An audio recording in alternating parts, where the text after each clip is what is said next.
এই বৈশাখে অন্তত 3-4টে নেমন্তন্ন ভেস্তে গেল এই লকডাউনের চক্করে। কত কি ভেবে রেখেছিলাম, এরম সাজবো ওরম সাজবো। আচ্ছা ভাবুন, আমি সাজার কথা ভাবছি, নেমন্তন্ন ভেস্তে গেল সেই কথা ভাবছি, আর পাত্রপাত্রীগুলো তাদের কি হলো বলুন তো? ইস, এত দিনের প্রিপারেশন, শাড়ি গয়না তত্ত্ব, মানে খাওয়ার লিস্ট, এভরিথিং।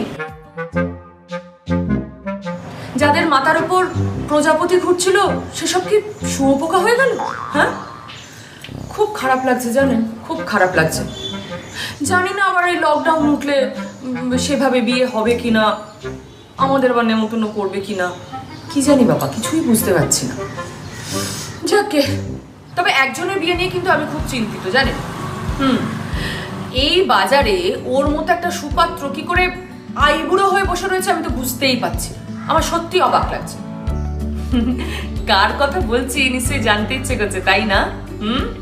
আজকে নাম বলবো না, আপনারা নিজেরাই দেখে নিন কার কথা বলছি। চলুন তার অন্দরমহল। মন দিল না বধু, মন নীল যে শুধু।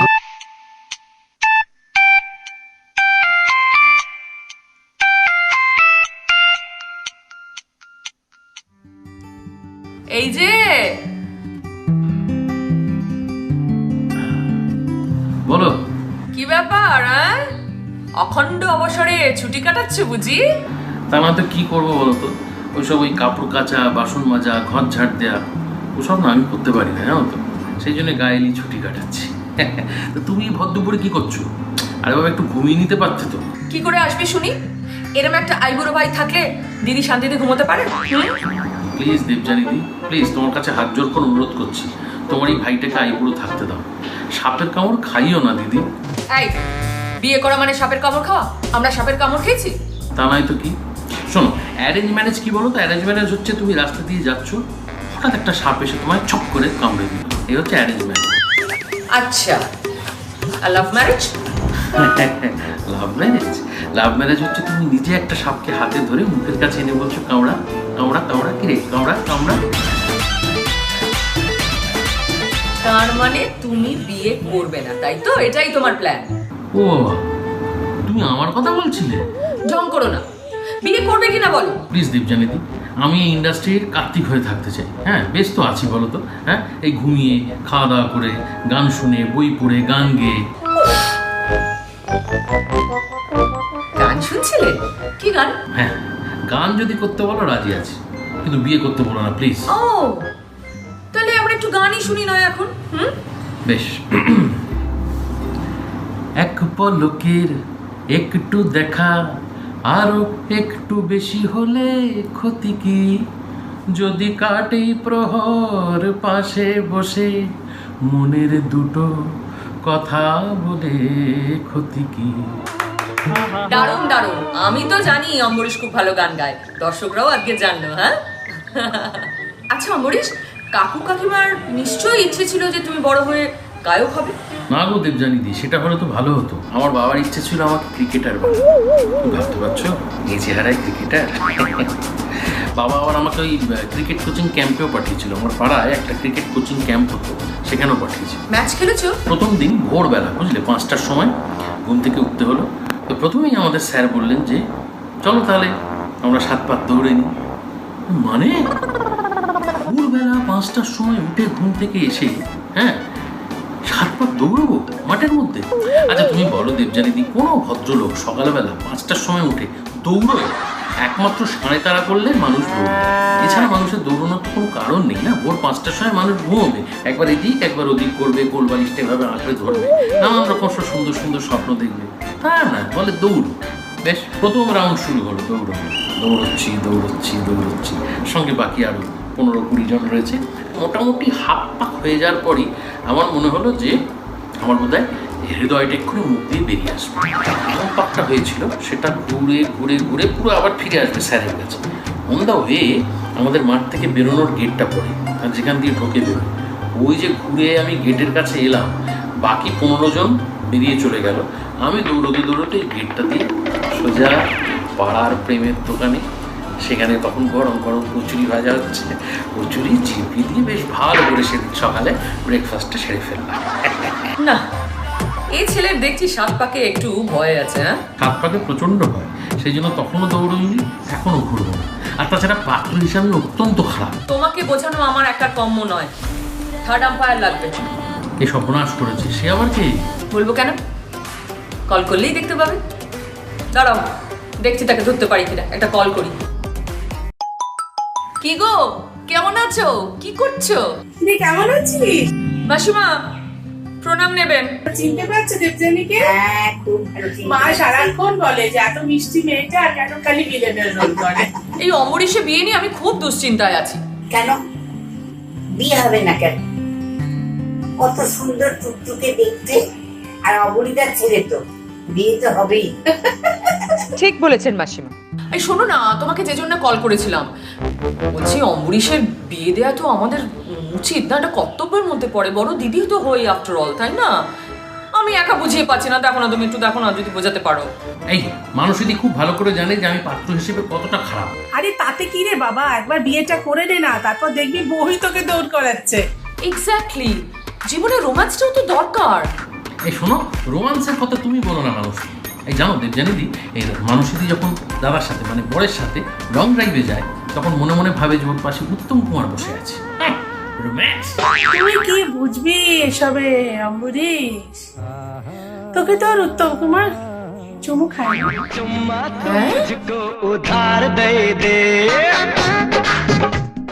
ইয়েস, আমাদের জেনারেশনে বুঝলি বোধহয় আমি একমাত্র যাকে উত্তম কুমার চুমু খেয়েছিলেন।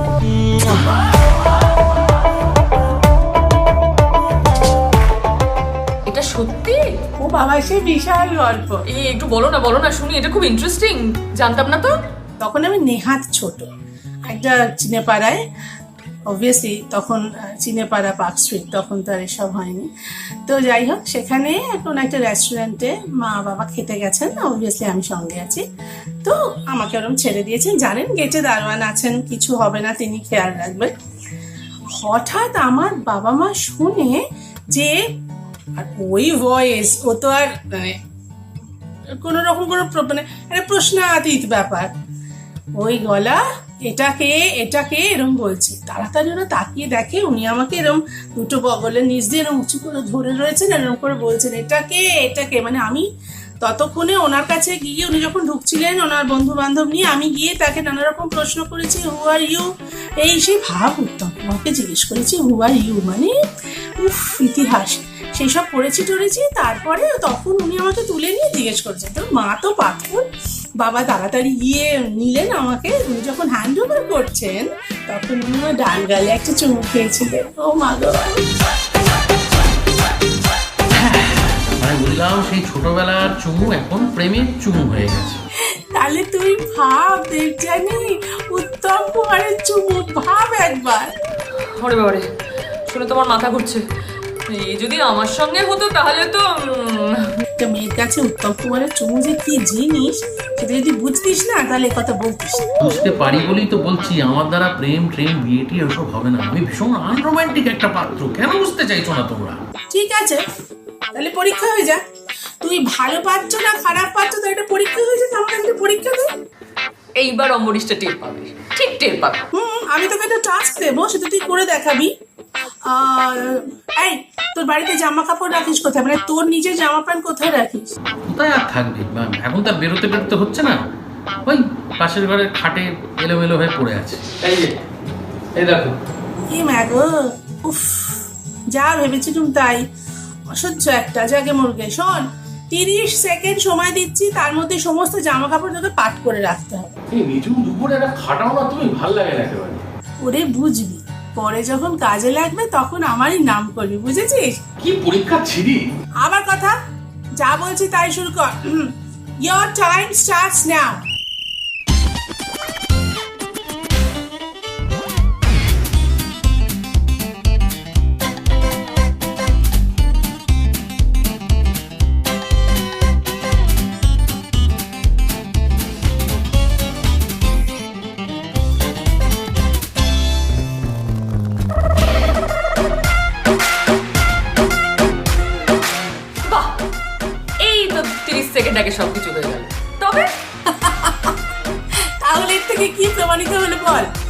এটাই প্রমাণিত হলো যে ঘরের কাজ তুই খুব ভালো করতে পারিস রে।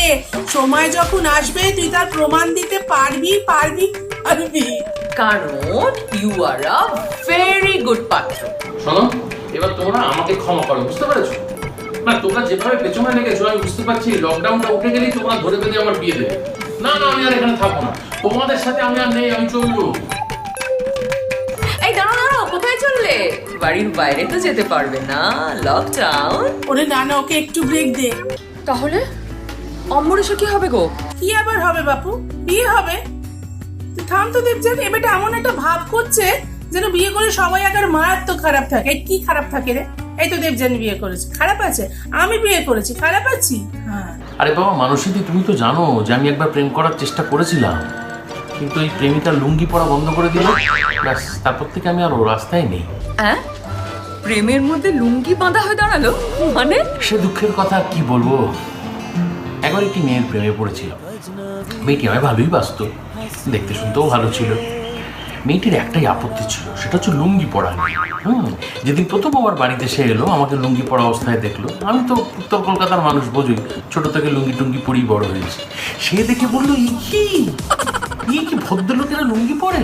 আচ্ছা কি মুশকিল, বললো আজ থেকে হ্যাঁ লুঙ্গি পরা চলবে। দেখো, প্রেমে পড়লে তো অধিকাংশ পুরুষই মানে ভেড়া বা ছাগল বা গাধা হয়ে যায়, বা গরুও হয়ে যেতে পারে। আমি যেমন গরু হয়ে যাই, তো তার কথাই মেনে নিলাম। কিন্তু মনের ভেতরে তো একটা কষ্ট হচ্ছেই, এতদিনকার অভ্যাস। যাই হোক, তো ফাইনালি যেটা হলো, ওই মেয়েটির সঙ্গে 2-2.5 বছরের পর সম্পর্কটা ভেঙে গেল। মনটা খারাপ হয়েছিল, খুবই কষ্ট হয়েছিল, কিন্তু একটা ব্যাপারে খুব আনন্দ হয়েছিল। তো প্রেমটা ভেঙে যাওয়ার পরে বাড়ি ফিরিয়ে কি করেছিলাম জানো? এই আলমারি খুলে পুরোনো লুঙ্গিগুলো বার করেছিলাম, আর এই হাফ প্যান্ট পাজামাগুলো ছুঁড়ে ফেলে দিয়েছিলাম। এই হলো আমার লুঙ্গি প্রেমের গল্প। উফ, এ তো বড্ড বকছে। এই আমাদের এখানে দলে ভারী, আমরা মানে আমি আর দেবযানী দলে ভারী, আমরা বিয়ের পক্ষে। তুই বিয়ে বিপক্ষে একা পক্ষে, আমরা দুজন। তোকে তো বিয়ে করতেই হবে, আমরা জিতছি, তুই হেরে গেছিস। আচ্ছা বেশ, সেটাই যদি হয় তাহলে আমাকে একজনের সাথে কথা বলতে দেওয়া, যে কিনা আমার পক্ষ নেবে, আমার অনেক দিনকার বন্ধু। বেশ, দেখি তোমাকে কে সাপোর্ট করে। আমি এক্ষুনি কল করছি। সুদীপাকে ফোন করো। কর, দেখ সে কি বলে।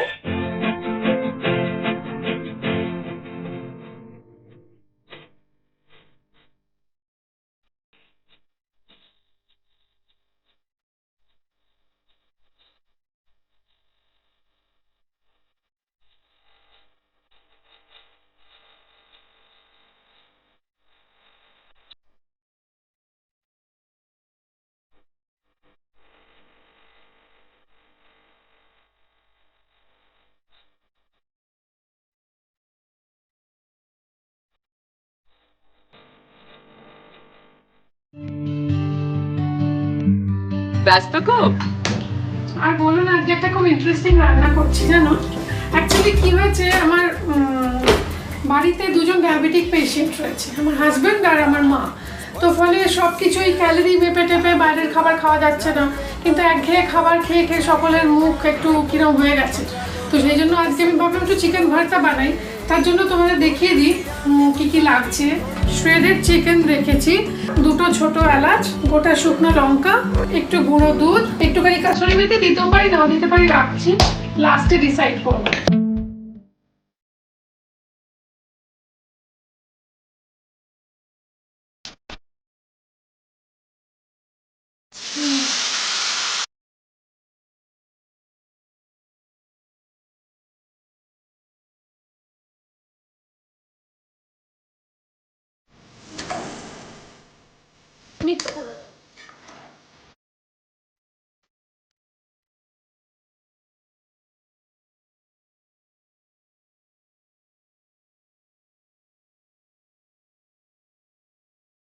আমার রান্না কমপ্লিট, চলুন এবার একটু বসার ঘরে যাওয়া যাক। বাবা, অম্বরীশের তো জিভে জল এসে যাওয়ার কথা, কিন্তু অম্বরীশকে দেখে তো মনে হচ্ছে বেশ চিন্তায় আছো বাবা। কি হয়েছে একটু বলো তো সত্যি কথাটা। সুদীপা, বড় বিপদে পড়েছি সুদীপা, একমাত্র তুমিই পারো আমাকে বাঁচাতে। কেন, কি হলো? শরীর ভালো তো? আচ্ছা, মাসিমা ভালো আছেন? না না না না, মাসিমা ভালো আছে, আমি ভালো নেই। এই এদের জন্য। এই বেটা, হ্যাঁ এমন করে বলছে যেন আমরা ওর উপর অত্যাচার করছি। এই যে এতক্ষণ ধরে বিয়ে বিয়ে বিয়ে বিয়ে করছো, এটা অত্যাচার নয় তো কি গো? হ্যাঁ, না ঠিক কথা। এই না হলো বন্ধু। হ্যাঁ, কি বলেছিলাম না, মানসী দি, দেবযানী দি, সুদীপ আমার অনেক দিনের বন্ধু, ও ঠিক আমায় সাপোর্ট করবে। আরে না না না, ওর একটা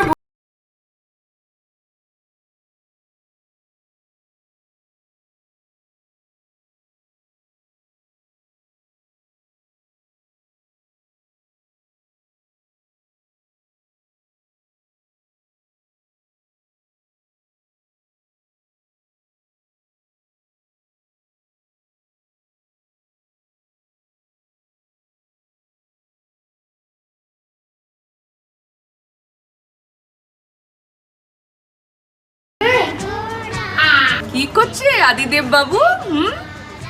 আর বলো না, খেলে কম ছড়ায় বেশি, তারপর গোছাতে গোছাতে আমার জান বার হয়ে যায়। আচ্ছা, তুমি অমরেশের বিয়ে নিয়ে কি এটা বলছিলে না? ওরে বাবা রে বাবা, ঠিক মনে আছে, ভবি ভুলবার নয়। ভেবেছিলাম এত কিছুর মধ্যে ভুলে মেরে দিয়েছে। ওই যে সুদীপা, তোমার ঘরে যে এত রকম খেলনা ছড়াছড়ি যাচ্ছে, হ্যাঁ, মানে এইগুলো যদি আমাকে গুছিয়ে রাখতে বলা হতো তাহলে তো আমি ফেল করতাম, অসম্ভব আমার পক্ষে, আমি পারতামই না গোছাতে। আরে বাবা, যতক্ষণ না শুরু হচ্ছে ততক্ষণ ভয় লাগে, একবার শুরু হলে দেখবে চট করে সময়টা কিরম পেরিয়ে যাচ্ছে। 30 সেকেন্ডের মধ্যে খেলনাগুলো গুছিয়ে ফেলতে পারবে না? 30 সেকেন্ড? দেখেছো দেখেছো, মুখটা দেখো, ভয় একেবারে শুকিয়ে গেছে। ভয় কি আছে, করে দেখিয়ে দিচ্ছি। তোমার সময় শুরু হচ্ছে এখন।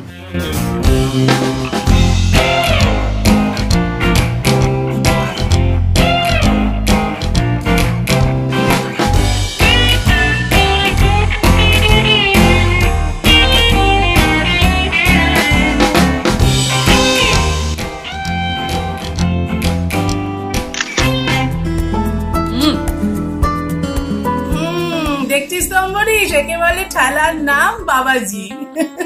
ওরে বাবা রে বাবা, আমাকে ছেড়ে দাও না তোমরা। কোনো চান্স নেই। ও ভেবেছিল সুদীপা তুমি এসে ওকে সাপোর্ট করবে, পুরো কেসটা উল্টে গেল। এখন বিয়ের মেনু অবধি চলে গেছে। ইয়ার কি এমন ব্যাপার, সে নয় আমি বলে দেবো। আমার কাছে না বেনুদির কিছু রেসিপি আছে যেগুলো মনে নিজে খেতে খুব পছন্দ করতে। সেরকম কিছু রেসিপি আমি না হয় তোমার বিয়েতে বানাবো। অম্বরীশ প্লিজ প্লিজ দেখ, আমি উত্তম কুমারের চুমু খেয়েছি, এবার যদি তুই বিয়েটা করিস তাহলে সুদীপা দৌলতে উত্তম কুমারের পছন্দের রান্না খাবো। এই সুযোগ হাতছাড়া হতে দিস না ভাই, আমি হাত জোর করছি। বেশ, আমি তোমাদের সমস্ত কথা মেনে নিতে পারি, যদি আবার যদি যদি আসছে কোত্থেকে? যদি আমি যে কাজটা বলি সেটা তোমরা, মানে তুমি মানসী করে ফেলতে পারো। মানুষেরই, তুমি একদম ভয় পাবে না তো, আমরা সবাই তোমার সঙ্গে আছি। বলো অম্বরীশ, বলো এবার কি বলবে। বেশ, টাস্কটা হলো তোমার চোখ বেঁধে দেওয়া হয়, আর তোমার বাড়িরই পরিচিত 5টা জিনিস তোমার সামনে সাজানো থাকবে ডাইনিং টেবিলের ওপরে। চোখ বাঁধা অবস্থায় 30 সেকেন্ডের মধ্যে তোমায় ছুঁয়ে ছুঁয়ে সেই জিনিসগুলোকে বলতে হবে যে ওগুলো কোন জিনিস, তোমার বাড়ির কোন জিনিস। বেশ, কোনো ব্যাপার না। তুই কি ভেবেছিস আমি সারাদিন বাড়ির বাইরে থাকি বলে বাড়ি চিনি না?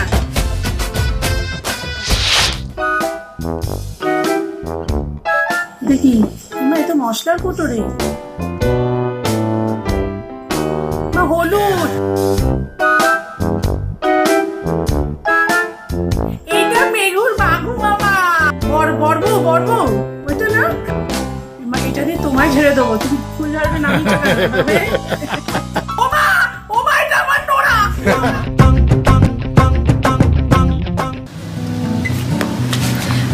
জমে গেছে জমে গেছে, আজকের পর্ব জমে গেছে। এখন একটা ভালো দেখে মেয়ে দেখে অমরেশের বিয়েটা দিয়ে দিলেই হলো। সবই বুঝলাম সুদীপা, কিন্তু একটা জিনিস বলো, যে এই বয়সে মানে নতুন করে কারোর সাথে বন্ধুত্ব পাতাতে আমি কি পারবো? তোমার জন্য আমি বন্ধু খুঁজে দেবো অম্বরীশ। আমি জানি তোমার কিরকম মেয়ে পছন্দ, তোমার বেশ একটা ঘরোয়া মেয়ে পছন্দ, তাই তো? ঘর বুঝতে পারা মেয়ে। বেশ ঠিক আছে, এই গুরু দায়িত্ব আমি তোমায় দিতে পারি, কিন্তু তার বদলে তোমাকে একটা কাজ করে দেখাতে হবে। এ কি অম্বরীশ, তুমি সকলকে দিয়ে কাজ করাচ্ছ কেন? আরে বাবা, বুঝতে পারছো না দেবযানী দি, আমার যদি বিয়েটা হয়, বিয়েতে যে কাজকর্ম থাকবে সেই কাজকর্মগুলো কারা করবে? এরাই তো করবে। তা আমাকে একটুখানি এদের রিহার্সাল করিয়ে টেস্ট করিয়ে দেখে নিতে হবে না যে এরা কাজ করতে পারে কিনা? আচ্ছা, কি টাস্ক দেবে দাও, তোমার তো ওর আমার জানা আছে। তুমি একটা মুভ তৈরি করো 1 মিনিটের মধ্যে। আচ্ছা, একটা কথা, টাস্ক যদি আমি জিতে যাই তাহলে আমার পছন্দ করা মেয়েকে কিন্তু তোমায় বিয়ে করতে হবে। রাজি? হ্যাঁ, রাজি রাজি।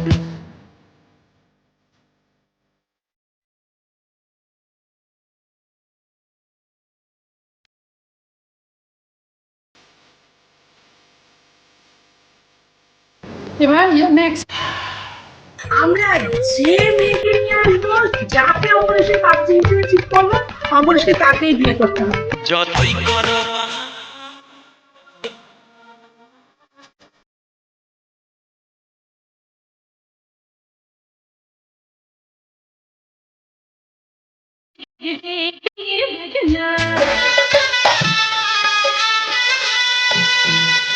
আজকের মতো আমাদের এই আড্ডা এখানেই শেষ হলো। আমার হাতে আর সময় নেই, যেতেই হচ্ছে। আগামী পর্বে আবার আপনাদের সঙ্গে দেখা হচ্ছে, অন্য কোনো প্রিয় তারকার অন্দরমহলে ঢুকে পড়বো আমরা। ভালো থাকবেন, সুস্থ থাকবেন আর বাড়িতে থাকবেন। মনে রাখবেন, বাড়িতে থাকলেই কিন্তু ভালো থাকবেন। নমস্কার।